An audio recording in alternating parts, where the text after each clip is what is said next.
German ভাষা নিয়ে অনেক বিষয়গুলো নিয়ে কথা হচ্ছে। তো আমাদের মোটামুটি হচ্ছে প্রথম যে লেভেলটা A1 অথবা A1 বলে থাকি আমরা, সেই লেভেলের মোটামুটি সবগুলো বিষয় নিয়ে আমরা কথা বলে ফেলেছি। তো আরো কিছু টপিক আছে, সেগুলো অ্যাড হবে, আপনারা দেখতে পারবেন।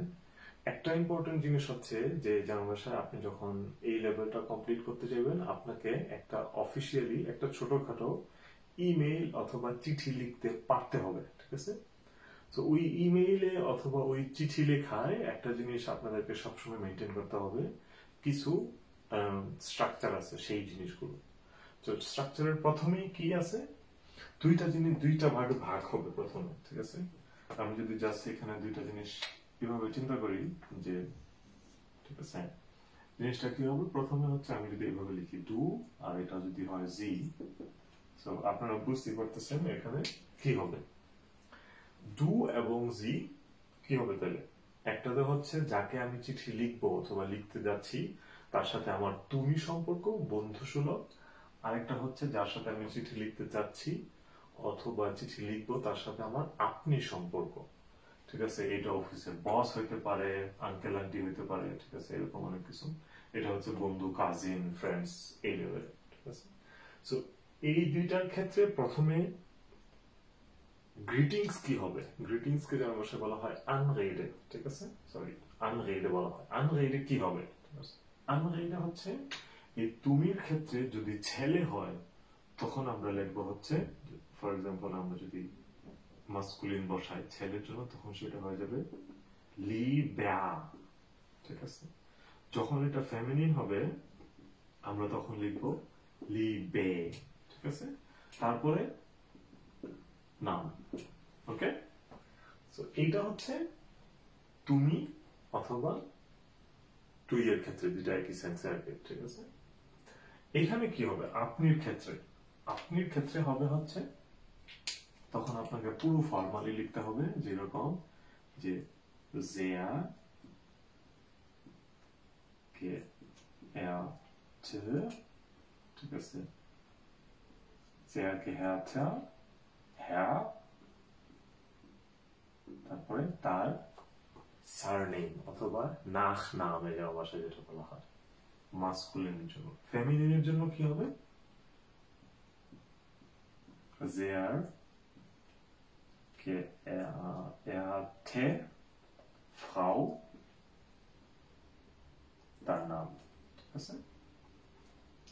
সো এটা হইলো প্রথমে তার আনরেডেড।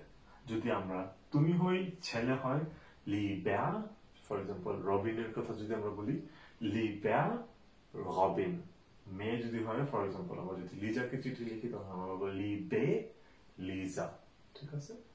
যদি আপনি হয় তখন সেটা হয়ে যাবে sehr geehrter Herr, for example এখন যদি হয় যে হফমান, আমরা যদি একজন হফমানকে লিখতে চাই সেখন হয়ে যাবে sehr geehrter Herr Hoffmann। আর যদি এটা ফ্রাউ হফমান হয় তখন সেটা হয়ে যাবে sehr geehrte Frau Hoffmann। এবং এখানে মাথায় রাখতে হবে হেয়ার এবং ফ্রাউ এর পরে জার্মান কালচারে হচ্ছে শুধু সারনেম অ্যাড করা হয়। তো সারনেম কি, আমার নাম যদি জাফর ইকবাল হয়, তো ইকবাল হচ্ছে আমার সারনেম, আমার ফ্যামিলি নেম, ঠিক আছে? তো একজন যদি জার্মান হয়, তার নাম যদি হয় এরকম যে মাক্সিমিলিয়ান হফমান, তখন তার শুধু সারনেমটা আমাদেরকে ব্যবহার করতে হবে, ওকে? তারপরে তো হচ্ছে আমাদের এখানে আমাদের চিঠি আসবে, ঠিক আছে, আমরা কি বলতে চাই সেটা আসলো। তারপরে কি হবে, তারপরে বিদায় নেওয়ার বিদায় নেওয়ার বিষয় চলে আসবে। এখানে যখন আমরা বিদায় নেব তখন আমরা গ্রিটিংসটা এভাবে লিখতে পারি ফিলে গ্রুসে অথবা লিবে গ্রুসে, ঠিক আছে? তারপর আপনার নাম, ঠিক আছে? এখানে আপনার নামটা ছোট নামটা হইলেও হবে, ঠিক আছে? যেমন আমি যদি আমার নাম লিখি, ফর এক্সাম্পল আমি লিখবো, ঠিক আছে, আমার নাম, ওকে? এখানে ছোট নামটা হইলে সমস্যা নাই, কিন্তু এইখানে যেটা হবে যে আপনাকে গ্রিটিংস দিতে হবে এরকম যে মিট ফ্রেন্ড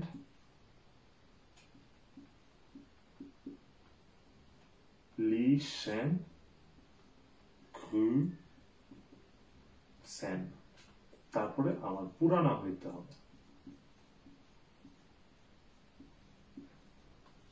ঠিক আছে, mit freundlichen Grüßen। এই হচ্ছে বেসিক প্যাটার্ন অথবা মিনিমাম স্ট্যান্ডার্ড যেটা আপনাকে মেনটেন করতেই হবে একটা চিঠি অথবা ইমেল লেখার জন্য। সবচেয়ে ইম্পর্টেন্ট হচ্ছে কিভাবে তাকে সম্বোধন করতেছেন, তুমি নাকি আপনি, এবং সেটা মেনটেন করা পুরোটা চিঠি জুড়ে। ঠিক আছে, এখানে আপনি বলে শুরু করে মাঝখানে এসে ফিলে গ্লুসে দিয়ে দিলেন, এখানে তুমি বললে আবার এটা করলে, জিনিসটা তখন এলোমেলো হয়ে যাবে। ঠিক আছে, সো খুবই একটা ইম্পর্টেন্ট জিনিস যখন আপনারা অফিসিয়ালি A1 পরীক্ষা দিতে যাবেন, এই ধরনের কিছু একটা থাকবে। সো এটাকে আয়ত্ত নিয়ে আসতে হবে। ওকে, থ্যাংক ইউ।